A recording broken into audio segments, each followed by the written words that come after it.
有朋友问我，最近他家的洗衣机老是漏水，发现是前门的密封胶圈破了，找维修师修理需要好几百美金。我说这其实可以自己动手换哦。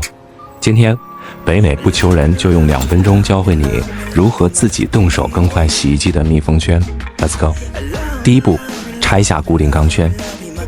先打开洗衣机门，找到密封圈与洗衣机外壳的接缝处，里面有一个固定钢圈，用一个平口螺丝刀撬起，然后另一只手慢慢将其取下，这样胶圈和外壳就分离了。注意，这里有一个弹簧，稍后安装时通过拉伸这个弹簧，让我们将这个钢圈再重新上回去。第二步，开卸洗衣机面板，拔下插头断电，拧下背面固定顶盖的2颗螺丝，取下顶盖，再到前面拧掉控制面板上的螺丝，轻轻掰开卡扣。注意，这里的部分排线还连着，如果够长就没有必要完全拆下来。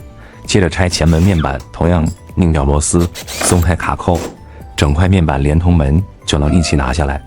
不同品牌的洗衣机会稍有差异，请参考产品说明书进行操作。第三步，取下旧胶圈。在洗衣机滚筒外侧，你会看到密封圈后面的第2个固定钢圈，上面有一颗小螺丝，松开它后，整个旧胶圈就能拆下来了。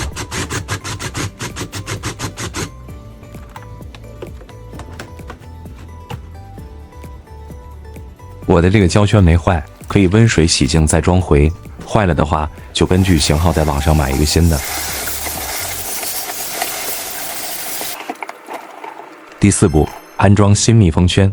把新的密封圈先插进滚筒赖圈槽内，有些品牌还有出水管接口，注意位置要对准。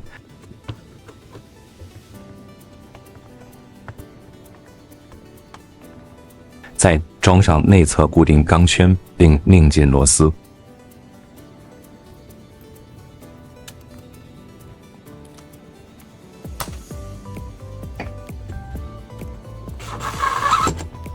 然后依次装回前门面板、控制面板和顶盖。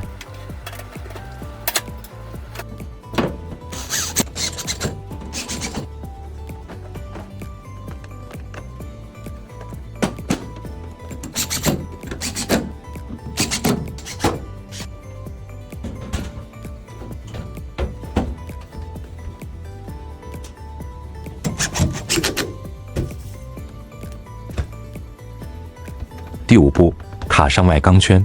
先将密封圈套回与外壳的卡槽，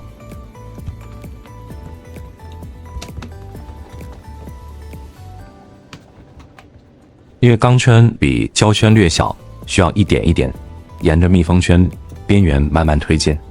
将一侧先卡进卡槽，固定，再用2只手分别向一边推，一边往里压，到最后一段需要稍大一点力，将弹簧拉伸，直到整个钢圈完全卡进密封圈的卡槽。也可以购买这种专用的开口钳，将弹簧拉开，也能轻松将钢圈上回去。搞定，是不是很简单？现在洗衣机焕然一新，不漏水了，自己动手省下几百刀，还收获满满的成就与满足感，是不是感觉特别开心？关注我，北美不求人，专注分享北美居家小技巧，记得点赞、收藏、留言哦。北美生活不求人。